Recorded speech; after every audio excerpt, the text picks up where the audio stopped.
Hello, thanks for stopping by the Mr. Fide channel. This is Mr. Fide. I'm going to try something a little different in this segment from what I did in Chapter 1. I previously tried reading highlighted parts from Margaret Singer's book, Cults in Our Midst. But for now, I will try summarizing Singer's research in my own words. Although I think the book is very well written, it uses the language of a PhD with 40 years of research between herself and Robert J. Lifton, not to mention the additions she puts in the book from other PhD researchers. Unfortunately, the language does not really fit my style or the way that I talk. I will also point out that I am not a PhD, I'm just a guy with a library card.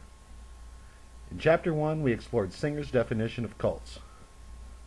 There have been some viewers that want to cling to the religious definition of the word cult, and I have gone out of my way to try to explain that when I, and it appears Singer, talked about cults, that the definition does not rely on beliefs, it is the process in which those beliefs are practiced. So when I use the term cults, I am not trying to talk about anyone's religious beliefs. I am talking about mind control cults, cults that use manipulation to indoctrinate and control people.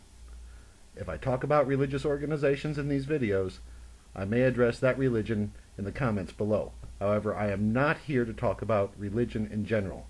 I am going to skip Chapter 2 in the book, History of Cults, and go directly to Chapter 3 that talks about some of the processes used to quote-unquote brainwash cult members.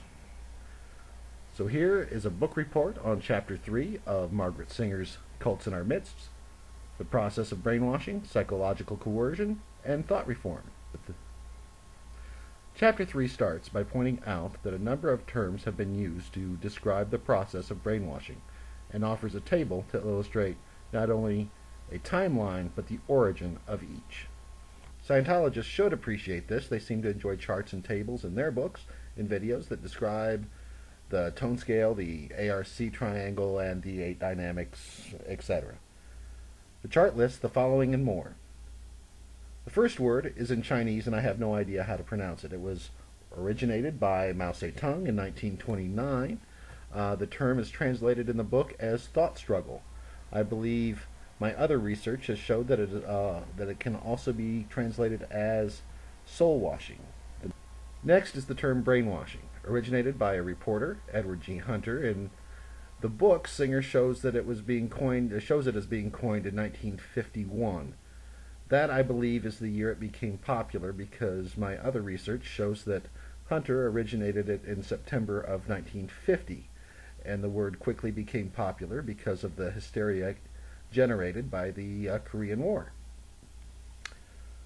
I point this out because it is around the same time that the famed writer Harlan Ellison claims Hubbard wrote the book Dianetics and claimed Hubbard knew his book was full of falsehoods, and I will provide a link to that in the info box.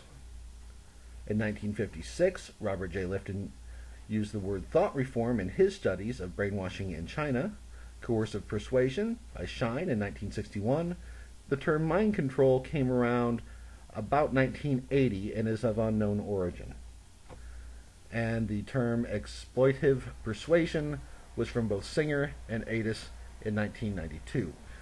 The next section of Chapter 3 is historical examples of brainwashing. Adding to the brainwashing hysteria and the misinformation from George Orwell's popular novel 1984, it is believed that by many that L. Ron Hubbard, an amateur hypnotist, had corresponded with Orwell before this book was published in 1948. Singer also touches on the techniques used by the Soviets in the 1930s purge trials, thought reform programs in re-education universities in China in the 40s and 50s, the communist takeover in China, and how Chairman Mao planned to change people's political selves. These methods were used by the Chinese and by the North Koreans in the Korean War. She also goes on to speak of Charles Manson, who has been reported to have gone in for some Scientology training before he convinced people of his mad vision of Helter Skelter in 1969. The next section of Chapter 3 is called Packaged Persuasion. Here, using some of Singer's more educated words, how cult leaders get people to do their bidding sounds arcane, but there is really nothing esoteric about it at all.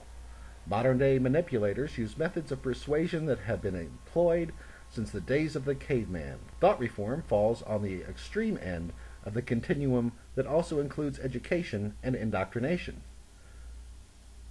And you can now see why I am no longer reading directly from the book. Singer goes on for a few pages with charts and graphs to explain in detail, step by step, this continuum from education to advertising to propaganda to indoctrination to thought reform, which, in case you missed it, is synonymous with brainwashing. I personally believe that it is for this reason, either instinctively or through years of research, some people have voiced such strong concerns about the new school being opened by Will Smith that will be using a Scientology-based curriculum. So as far as I'm concerned, it boils down to this. If you want to boil a frog alive, and I have no idea why someone would, but somebody has taken the time to figure out that if you drop a live frog in a kettle of boiling water, he's going to try and get out.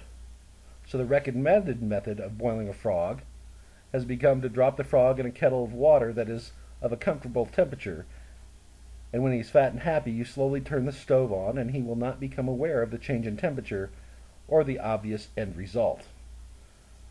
Now, because there is a lot more to cover in this chapter, I'm going to stop here and continue with Chapter 3 in a Part B segment. Until then, thank you for stopping by the Mr. 5 channel. Please come back when we will be diving deeper into just how thought reform works with details and methods. I'm Mr. 5.